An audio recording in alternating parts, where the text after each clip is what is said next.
Inyang Digicast Negros X ang top 10 nga balita sa Negros Island region ang amon idulong sa inyo. Kagyaring atong top story subong nga adlaw, February 9, 2026. Nagdanga na sa 100,000 pesos ang reward money sa makatudlo sa sospek sa paglampos ang bato sa 3 ka minor de edad nga mag-utod. Sa lang impormasyon sa tiun sang kalamidad, nagadalas ang kabalaka suno sa alkalde sa Bacolod. 600 pesos nga parking fee sa Bacolod Silay Airport syado kabuga at sunod sa gobernador. 16 kag 12 anyos nga magkahagugma nga gid-report nga missing sa Iloilo na rescue sa Bacolod City. Kag sa good vibes, saksihan ang pinta sa abaniko kag burador sa Baguio City. Kinatanan sa Digicast Negros X.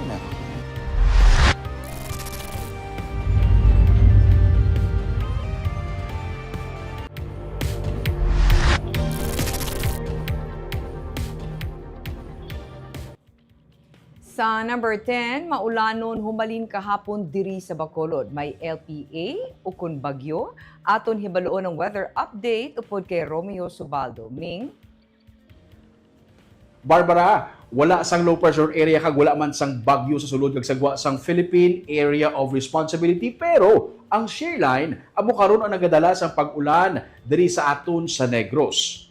Ang hangin nga amihan ko na matugdaw nga hangin ang liwat batyagan diri sa may northern kag sa central Luzon. Samtang ang mainit naman nga hangin ko ng easterlies amo nagaigo karon diri sa aton nga area sa may Visayas. Gani sa pagbungguanay sa matugnaw kag mainit nga hangin, nagaresulta ini sa shear line kag ang shear line amo ang nagadala sang maulanon nga panahon. Sini nga semana Valentine's week no mangin maulanon sa gihapon ni aton experiencehan but sila gud mangin matugnaw hindi lang sa mga ula sa partner kundi literally mangin matugnaw ang ini nga semana dala sang maulanon nga panahon. Laban-laban kun hapon kag kun gabi nagabuo ang ulan dala sang shear line. Tandaan nga ang shear line magadala sang pagbaha.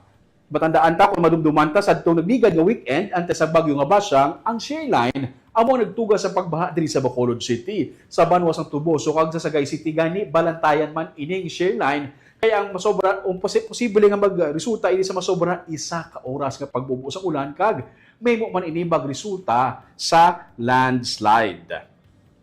Kag ini manginakat sa panahon sa sininga semana whether we like it or not. Balik sa imo Barbara. Madamo nga salamat, Romeo Subaldo.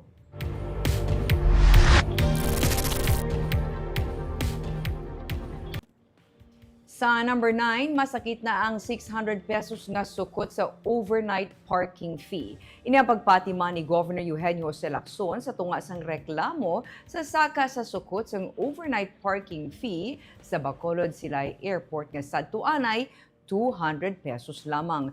Pero ginsiling man sang gobernador nga hindi man lamang sa Bacolod Silay Airport nagmahal ang parking fee. Kay bisan sa naiya tu suno sa iya, nagsaka man ang suktanay. Maayo naman lang suno sa iya nga mismo ang sangguniang panlungsod sa Bacolod ang naghinyo kay Bacolod Representative Albi Benitez nga lantawon ang amo nga concern nga ginapautwas man sa mga travelers. Damlag pa ginsilina ni Councilor Homer Bais nga ila ginhinyo ang bulig ni Congressman Albi sa tunga man sa mga reklamo nga nabato nila angot sa tuman kamahal nga saka sa sukot nga wala man sa may nagduga nga improvement sa amo nga parking area. We'll see if Congress can really bring it down. No? So it's enough already that the Bacolod City Council has asked its congressman to investigate and find out the reason why there is a drastic increase in parking fees. 600 hindi mataas. What do you mean? Overnight. From 200 to 600. Overnight. Of course, sakit eh. That 200 already sakit na but of course, for safety and everything you have to consider. So, okay na nga 200, but 3 times more, times 3.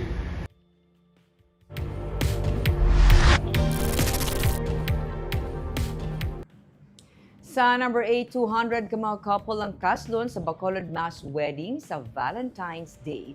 Ginsiling ni Bacolod City Mayor Greg Gasataya mangin venue sang mass wedding among Bacolod City College. Suno sa alkalde, ginlimitahan lang nila ang kadamuon sa mga pare sa 202 ka couples. Agud mas mangin solemn kag organisado ang seremonya. Dugang pa niya nga ang ini nga aktibidad ang tinuig na nga tradisyon sa syudad para mabuligan ng mga Bacolod noon nga legal nga makasal nga wala sang may ginabayaran. Ginklaro man sang alkalde nga ang tanan nga gasto sa kasal. Lakip na ang mga dokumento ang prekurahon sang syudad. May mga mass wedding man nga ginapatigayon sa mga nagkalain-lain nga barangay, agud mas mangin malapit ang serbisyo sa pumuluyo. Ang nasambit nga kasalang bayan ang kabahin sang selebrasyon sang Civil Registration Month, subo nga Pebrero, nga nagatuyo nga pabaskugon ang pundasyon sang pamilya sa syudad sang Bacolod. Yes. So, tanan will be taken care of by the city, no, as well as pila ka mga preparations.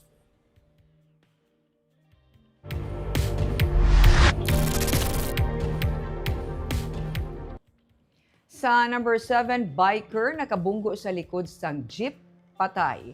Patay ang teenager nga nagabisikleta matapos makabunggo sa likod sa nagapondo nga jeep sa National Highway sa Barangay Zone 15 sa Talisay City, Domingo sang gabi. Ang napatay nga lalaki ginkilala kay alias Ricky, 18 anyos, isa ka estudyante. Ginalang biker sa ospital sa Bacolod City apang siya ang nagtaliwan. Nagwa sa traffic investigation nga naaberya ang jeep nga ginamaneho sa 54 anyos nga driver. Sa panaysayon sang driver nga si alias Wilfred, naguba ang makina sang jeep rason nga ginpahigad niya ini sa dalan agud makapangayo sang bulig. Suno sa driver bangod nagainulan kag nagahingagaw siya nga makapangayo sang bulig, wala siya makabutang sang early warning device.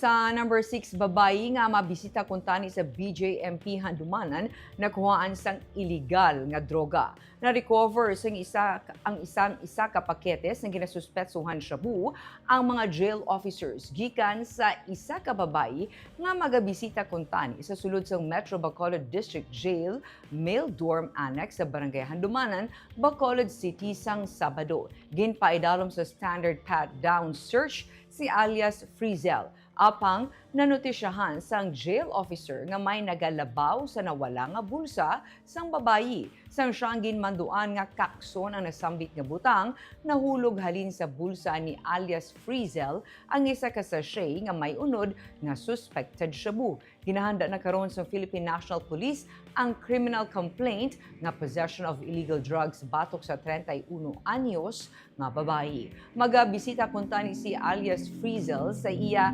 29 anyos nga live-in partner nga napreso matapos madakpan sa drug buy-bust operation sadtong Hulyo sang tinalikdan nga tuig. Si alias Frizel ang nakaagi mandakop bangod sa illegal nga droga sadtong 2020. Apang siya ang nakagwa sang 2023.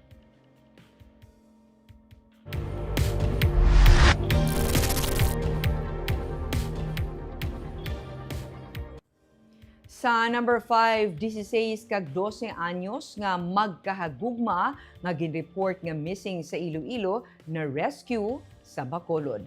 Ang lalaki nga 16 anyos nga taga Dueñas, Iloilo kag ang babayi nga 12 anyos ang ginreport nga missing sa Iloilo City. Suno sa DSSD sang Enero 29, nag-abot sa Bacolod City ang 4 ka menor de edad o kun 2 ka pares sang magkahagugma gikan sa Iloilo. Ginplano nila nga magpadulong sa Bai City, Negros Oriental, bangod agad ditong isa sa mga menor de edad.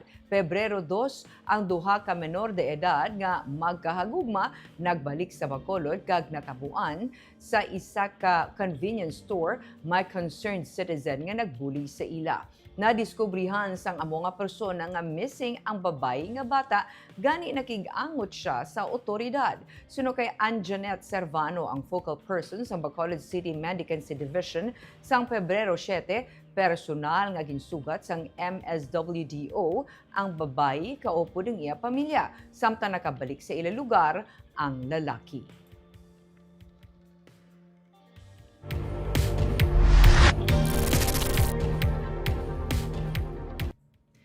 Sa number 4, nagalaom si Negros Occidental Governor Eugenio Lacson nga tigayon makadihon sang lahi ang Kongreso angot sa importation. Hindi lamang para sa kalamay kundi sakop na ang importation sang iban pagid nga agricultural products.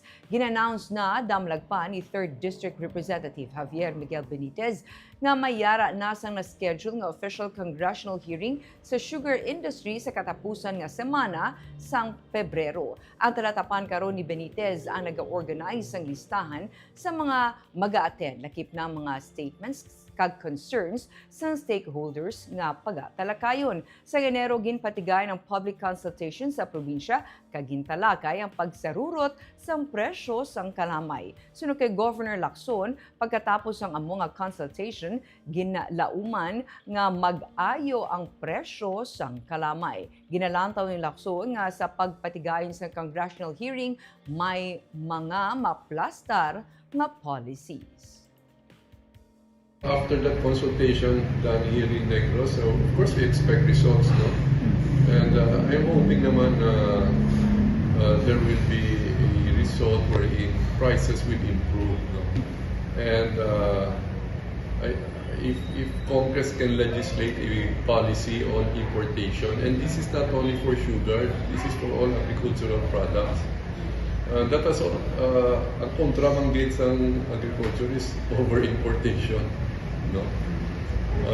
So I hope na, and if it's possible for Congress to pass a legislation, enacting a policy on importation.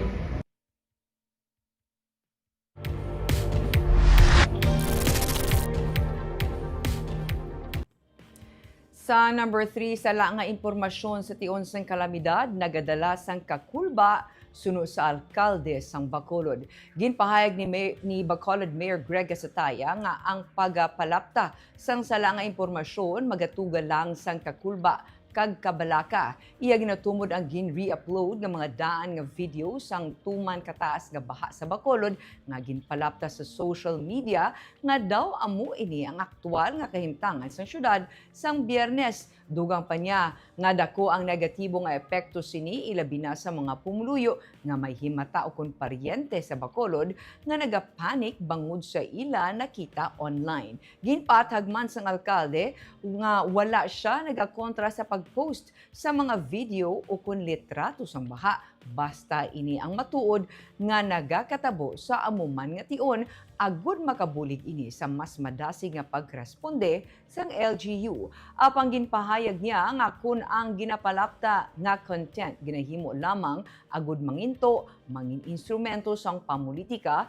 mangin pangguba o kun para sa personal nga benepisyo, hindi ini pagatugutan sang lokal nga panguluhan. Especially for our fellow Bacolodons, this creates sang impresyon balang hindi maayo para sa mga ari diri sa syudad sang Bacolod.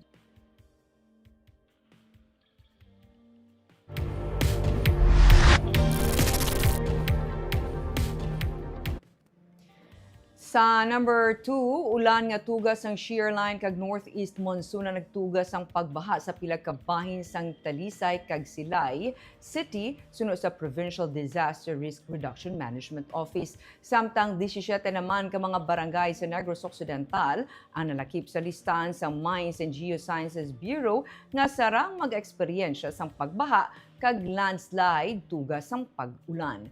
Bangod sa mabunok nga ulan, ginmando ni Silay City Mayor Judith Gallego ang pag-cancel sang klases mga public ag private nga eskwelahan sumugod las 12 kay ina sang udto. Sa Talisay City, may 157 ka mga pamilya ang gin-evacuate akong 611 ka persona.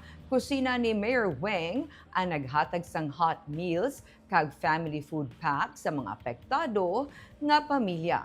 Samtang ang MGB naman ang nagpagwas ng listahan sa mga barangay sakop sa Cadiz City, Calatrava, Escalante City, EB Magalona, Don Salvador Benedicto, Sagay City, Silay City, kag Toboso nga sarang makaeksperyensya sang pagbaha kag rain-induced landslide. Inibase man sa 72-hour rainfall forecast data sang DOST Pag-asa as of 8 p.m.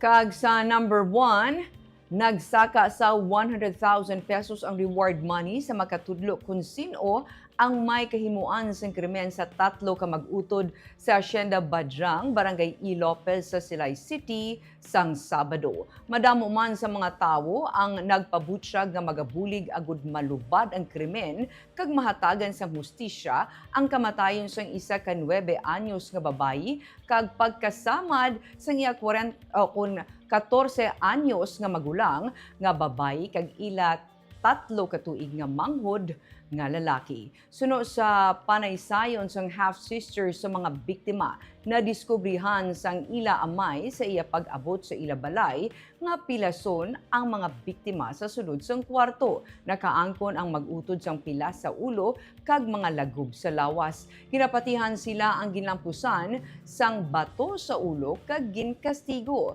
Ginsiling ni Lieutenant Colonel Edison Garcia, ang hepe sang Silay PNP, estable na ang kondisyon sang 3 ka tuig nga bata nga lalaki sa ospital kag siya ang maistorya na. Samtang kritikal pa ang kondisyon sang 14 anyos nga babayi. Nagalaw mang pulis nga magapaday ng recovery sa 2 ka mga survivor victims bangod ako ang ilang mangin papel sa paglubad sang krimen. Si Negros Occidental Governor Eugenio Jose Lacson ang nagapangamuyo man nga makasurvive ang 2 ka mga kabataan, madakpan kag mapasabat ang may kahimuan sang krimen. Suno kay Lacson, may suspect na ang PNP, gani hindi na kinahanglan pa nga magdugang ang probinsya sang reward. Nagapati ang gobernador nga insakto na ang natipon nga reward kag ang mas importante karon ang mga mabuligan ng pamilya ilabi na ang iloy sa mga kabataan na nagaobra sa Saudi Arabia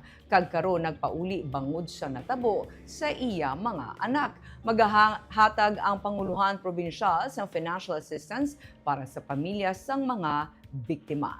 Nagtanyag si Negros Occidental 3rd District Representative Javi Benitez sang 50,000 pesos nga padya samtang 25,000 pesos naman si Silay City Mayor Judith Gallego kag dugang nga 25,000 si Anay Talisay City Vice Mayor Samuel Shote. Padayon pa ang case build-up sa krimen kag tanan nga anggulo ang ginausoy karon sang kapulisan. Suno kay Garcia, wala pa mapatod kung gintuyo nga ginhimuslan ang 9 anyos nga babayi.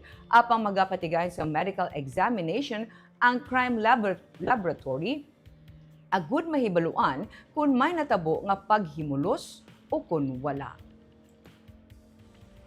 All of Negros condemns the tragic incident that happened in Silay, wherein minors from 4 to 15 years old were brutally attacked, leading to the death of one.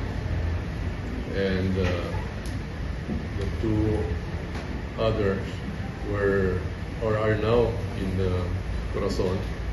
Hopefully they will survive this incident. And more important is the apprehension of the person of interest.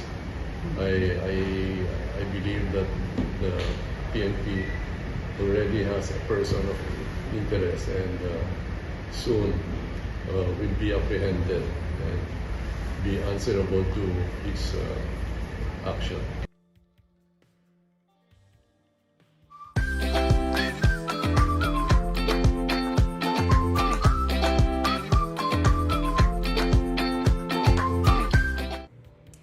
Sa Good Vibes, bilang kamay sa 60th Charter Anniversary sa Baguio City kag National Arts Month celebration, kompetisyon sa pagpinta sang burador kag abaniko ginpatigayon. May report si Romeo Subaldo. Ang inigang mga abaniko nangin obra maestra. Nagapakita sang kultura kag produkto sa mga bagunhon. Napulo ka mga kabataan na naghimo sa ilatag sa mga artwork gamit ang mga abaniko para sa pinta sa abaniko nga kompetisyon bilang kabahin sang Kurit Bago Art Competition sa Bantayan Park sa Domingo. First place ang 10-year-old grade 5 student nga si Dime Clarito. Si Aradin de la Cruz ang nadaog sa second place, samtang si Sofia Arabella Alicante naman ang third place. May pinta burador man yung kompetisyon nangin canvas sa mga artists ang mga burador para sa ilang mga artworks. Laragway sa mga mangunguma, kultura kag tradisyon ang makita diri. Napulo ka mga bagunhon ang nagpasakop. First place si Dan Felix Carmona, second place si Julian Castillo, kag third place si JB Maridable. Nalipay si Mayor Mayet Havellana sa makitaan ang hinimuan sa mga nagpasakop sa kompetisyon kag suno sa alkalde nagapamatuod lamang ini nga kadamo sang talented nga taga Baguio City. Ang burador nagapakita sa simbolismo sa parayon nga pag-uswag sa syudad.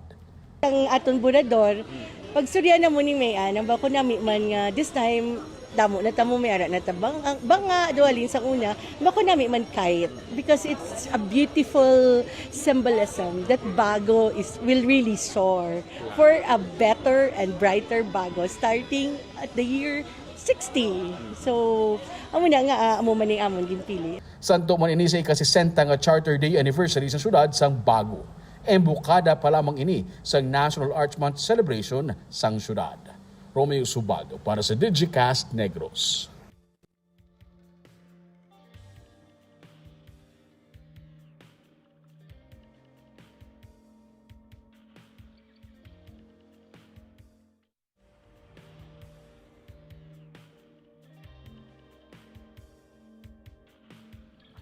Of course, antes kita magtakop, kita nag-shoutout sa aton mga live viewers. Kay Jonathan Tere, good afternoon to you. Hambadya, maayong hapon po. Jubeya Yap Janala, maayong hapon. Digicast Negros. Richard Caballero, hello Richard. Salamat, Gid. Maricon Gamboa Hayashi, good evening Miss Barbara and Digicast. Shout out kay nang Mirna Gamboa. A happy birthday. Oh, happy birthday, Miss Mirna. Kay Jocelyn Loquero, maayong hapon Digicast, watching from Hong Kong. And John Randolph Rubin, good afternoon, happy watching to Amber in Kuwait. Hello Amber, watching here from Las Villas de Hervias. Hi sir.